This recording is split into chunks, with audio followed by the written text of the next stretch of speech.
Hello, hello, hello, everyone. Hey, Julie, how you doing? Good. How are you, Chrissy? Good, good. We are halfway through the work week.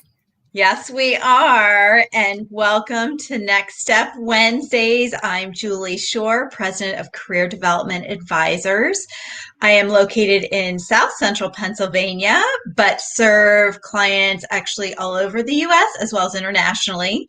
And Chrissy is my producer, so she's here to keep me on track. And I developed this program because at Career Development Advisors, we work with organizations and individuals on the recruiting front, developing best in class employees, and then on the outplacement and career transition needs.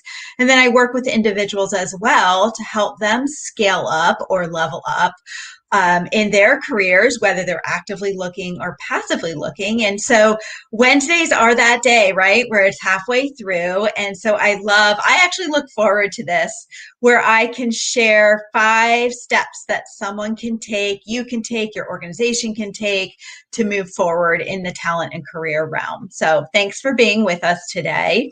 And as usual, Chrissy will keep an eye on the chats. And if you have any questions, I'm always happy to answer any questions that pop up, whether they're related to what we're talking about or not. And today I wanted to really talk about how to level up on LinkedIn. And here's why. And usually I come up with the topic. Sometimes I can't tell you in advance what I'm going to talk about, but I usually come up with the topic because it's been something on people's mind, or I've been talking with a lot of clients about it. And really this evolved from, I'm actually preparing to give a talk. I do speaking in the fall on this subject, actually at 2 conferences coming up. And, a lot of people, maybe you're listening and you're in a job, you've been with an organization for quite some time and you feel real comfortable and you think, gosh, I'm never going to be forced into a career transition. Well, now more than ever, especially with what's, unraveling or continuing with the pandemic and COVID-19, organizations are making decisions that maybe they thought they never would have to, or maybe you're thinking, gosh, I'm way too valuable. My role will never be affected. And the best laid plans just never work out. I'm sure anyone listening or watching could share an instance where that was true for you. And in fact, I'm going to share one this morning. And so my youngest daughter headed off to 8th grade this morning, and she's a planner. She is absolutely a planner. And she's been planning Monday and Tuesday, and she had a sticky note out this morning with everything she needed. And of course, there's new rules and guidelines for going live in the classroom right now. And anyway, she had everything in order, and we're headed to the bus. We've got everything. She's got her mask on. We're good to go. And the bus comes, and God love her, she tripped and face planted in the street. And she was good. She was tough. She got up, brushed herself off, and we got her to the bus. And, later she texted me and she said, Mom, it was the mask. I couldn't see over the mask. And so, like many things we're navigating, it's new, it's different. And, the best laid plans just didn't work out.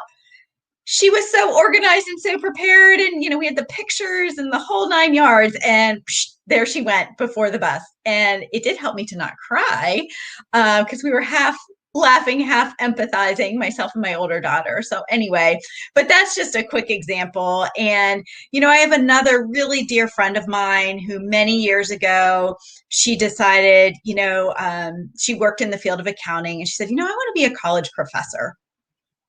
And I remember going to the mailbox and helping her mail out all her college applications. And I know selfishly I was sad. We lived in Virginia at the time, that I thought, oh, I can't bear the thought of them moving. They're our really good friends. And they were pretty headstrong on, no, we don't think we're ready to start a family yet. Well, lo and behold, again, the best laid plans, college applications in the mail to be a professor, and they started their family. She found out she was pregnant. So again, you just never know what's going to happen down the road. And so I know I've been caught in that trap too, where I've worked in an organization and I didn't make time to be part of other national organizations or local chapters or any of that because I was so just infiltrated in my organization and my job. Well, what happens if that's all yanked out from under you? Unbeknownst to you, third quarter numbers come in, whatever it might be. And I'm not saying, and I surely hope that won't happen to you, but it could. And so are you prepared? And what would you do? And I know around us, there was a logo on a billboard. I think it was for a healthcare system several years ago that said, know us before you need us. And for some reason that always stuck with me. And, that's the same concept with your network. And today, like I said, we're going to talk about LinkedIn. You really should be using that to increase your presence now more than ever virtually. And here's why. I'm going to actually use some cheat sheet notes to share with you. So statistically, LinkedIn has been around, I think, since 2002, 2003. I found an article by Foundation Inc. that there are over 660 million subscribers on LinkedIn. And the whole networking thing is happening more than ever now virtually. And so if you're not utilizing LinkedIn, let's say you have a profile, you haven't touched it in months or years, worse yet, I'm going to give you 5 steps you can take to kind of pay attention to that. And here's some other interesting statistics. Well, first of all, as many of you know, I do recruiting, and I definitely use it as a recruiting tool. And so do 87% of recruiters. So just keep that in the back of your mind. And I probably shared with you before that I actually, even when I recruit, I post a job. Yes, that's one source of applicants, but I also go after the passive folks. So people who are on LinkedIn. And so, I'm curious if you want to chat in how long you've been on LinkedIn. But here's another startling statistic before I share with you 5 things you can do to level up on LinkedIn. Check this out. This was actually from a LinkedIn Marketing Solutions blog. Now, this was 4 years ago in 2016. If this doesn't convince you to get on LinkedIn or really, take action this week, maybe this will. So listen, 61 million subscribers on LinkedIn are considered to be senior level influencers, and 40 million are decision makers. So think about that. 61 million subscribers are senior level influencers, and 40 million are decision makers. Again, that is coming directly from a LinkedIn Marketing Solutions blog back in 2016. And that was 4 years ago. Imagine what those numbers are now.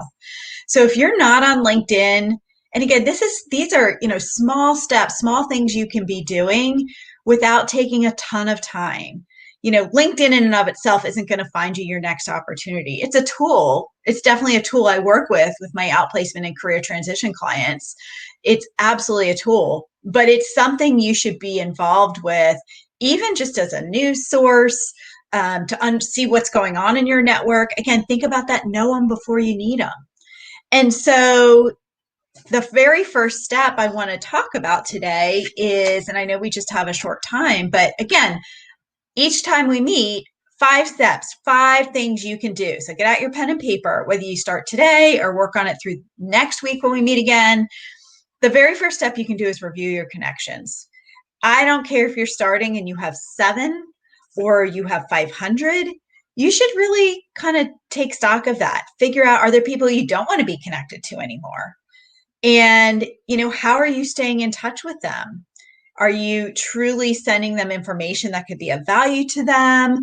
Are you, sharing or liking their content? But step 1 is to review your connections, or if you're at the very beginning, you need to start gaining some connections. The second step I would encourage you to take is to review and update your experience. When was the last time you did that? And anyone looking at your profile really wants to know, tell me about what you can do or what you've done or how you can be valuable, whether it's from a marketing perspective. So even if you're in business development, let's say, or sales, and you're not looking to switch jobs, LinkedIn is used as a marketing tool as well, very much so. So you should update that experience and share projects you've worked on, of course, if they're not proprietary. And, include really impactful accomplishment statements. We've talked about accomplishments before as well. And these are also things I work with my clients on, really developing robust profiles to get to that all-star status. But these are just simple steps you can take on your own. So again, review those connections, update your experience. The third step you can take is actually to check out your skills. So whenever you set up your profile way back when, you probably popped in a bunch of skills. Are they relevant to what you do now? So, those of you with 10, 15, 20 years of experience, let's say you're a marketing manager. Do people care that you know Microsoft Word? I don't know. I'm probably not going to reach out to you as a recruiter for your word skills, but I probably would reach out to you for your CRM knowledge if you're an Infusionsoft guru, or you've used Sticky Client, or you've used any of the Salesforce. That's going to be more pertinent and relevant than Microsoft Word, depending on where you are in your career. So check out your skills and have you take an inventory. And here's a little quick tip. I don't know if you are empowered in your own profile to actually rearrange your skills or choose which skills you want to showcase. And then you need to get endorsements for those skills. That's also important. So write that down.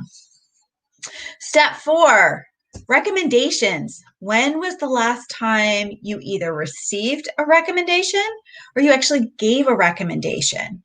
A lot of us can feel frustrated in the job search journey, or just even in figuring out passively if we want to make a career move, and, shift the focus. Here again, I've talked about this before too, to giving. Think about what you're grateful for. Reach out to those connections as you're taking stock and give them a recommendation. They'd be so appreciative, and probably chances are many of them will recommend you in turn as well. But review those. I'm coaching people where I've seen, their recommendations are 10 years old from 4 jobs ago. We need to make sure they're relevant. So go out there and request those recommendations. Now, I'm not sure if you're aware, but the recommendations actually have to come from folks who are on LinkedIn. And again, so much of LinkedIn, while they change a lot of things frequently, it's pretty user-friendly and pretty simple to figure out. So when was the last time you gave one and the last time you received one? And I think the gurus at LinkedIn recommend at least 3 recommendations. I can tell you when I recruit, I very quickly, I check out the top of the profile, I look at the experience, and then I scroll right down to the recommendations. Because LinkedIn is a great way to share information that you can't get on a resume, or just tells you more about the person in general, the personality, what they like, what they value. I know I'm not going through all the sections today, but it's important to really beef this tool up, because again, you want to have it ready to go before you need it. And, social media, I'm by no means an expert, but certainly I use LinkedIn with my career clients and those in transition. And it's a tool. It's definitely a tool that's used. Remember that 87% number of recruiters who use it. The 5th step is you've got to share content. Go out there today, find an article. Gosh, it can't be easier today than ever before, where you see an article and, people have the Facebook button, the LinkedIn, the Twitter, whatever it is, Pinterest even. You just click on it, comment on it, share it. Share content, reshare people's content. Of course, because I see everything through that employee lens, I've really been trying hard to reshare people's job postings in my network, because I am really passionate about people finding that ideal match, both employer and employee. And that's because I grew up in human resources. So I'm able to really understand that internal recruiter's perspective. But share content, especially in today's day and age. Try not to get into the political scene on LinkedIn. It's really not the appropriate forum. But share content that showcases your expertise. Again, whether it's articles, blog posts, share events, reshare content, comment. Those are all great things you can do to increase your visibility. Another step that I didn't include here is really take stock of the groups you belong to. Groups are a great way to get new ideas, even if you're not in active search mode. Get ideas from a business perspective, for yourself, for your team. There's all kinds of groups out there that you can be a part of. Comment, be active in discussions. And so if you have some groups, I think I was looking at someone's profile last week where they've got like 20 years of experience in sales. And, the folks they were following were very relevant early in their career, but not so much later in their career. So again, you are empowered with your LinkedIn profile. You can edit it, but do make sure you check those privacy settings before you start really doing massive cleanup. on that LinkedIn profile, because otherwise your connections are going to get notified of every little change you're making. And so you want to make sure you're really on LinkedIn, schedule time. I'm a huge time management fan, especially of scheduling things. Schedule time, because the first thing I'll hear is, Julie, I'm so busy. I don't have time to deal with my LinkedIn. I hate all that social media stuff. I'm on my computer enough all day. Again, think of it as an opportunity to give and share rather than get, right? LinkedIn is just one of those tools. And incorporate it into your daily routine, or, bi-weekly, or just once a week. See what's going on. Congratulate someone on their work anniversary or something else they're sharing. But carve out that time. Maybe it's Friday mornings while you're sipping your coffee. Share something valuable. And again, that sharing is going to increase your knowledge base for your core content area, as well as just what's going on and keeping a pulse. It's another source of information. So you want to be known before you're really in dire straits. And, we are all, I think I mentioned before, I forget the author's name, but I have a book that I read several years ago called We Are All Self-Employed. And that is very much true.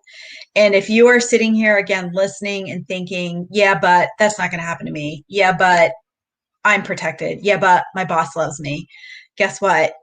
When the numbers come in, and I'm sorry to say this, and many of you listening or some of you could disagree with me, the numbers are the numbers, and we are all irreplaceable. Sure, we have to constantly show our value and be able to creatively solve problems and meet goals, and we can do all of that to the best of our ability. But when the numbers don't come in, that's when headcounts are reduced. And again, I am not hoping that happens to anyone listening. I more want to teach you and hope you've gleaned a few steps of how you can take ownership of your career and your career development. And LinkedIn is just one of those tools to do that. And, throughout this process, if you ever feel stuck, I am always available. I have certain times carved out every week for complimentary strategy sessions. I don't need to do this. I mean, my hourly rate commands more than this, but I don't need to do this, but I want to do this to help people. And so for 15 minutes, feel free to send me an email. You can schedule directly on my website. My email is jshore@careerdevelopmentadvisors.net. But truly, my passion is helping people, which is why I've segued out of core compliance kinds of things in human resources and really focused on the areas where I feel like I can add the most value. And that's when it's a win-win.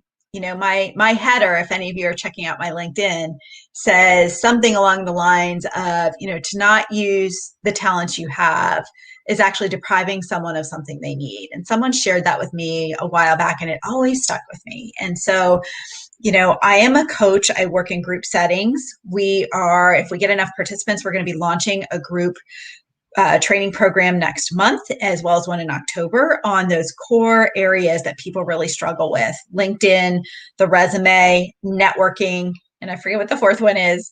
But just schedule time. I'm happy to share whatever I can with you in 15 minutes. If you want to take the advice and run, that's great. I'm happy to do that. But some people feel like they need an accountability partner through this process. And that's where I can help and provide some unbiased feedback. So again, feel free to email me, jshore@careerdevelopmentadvisors.net, or feel free to check out my website and schedule from there, which is careerdevelopmentadvisors.net.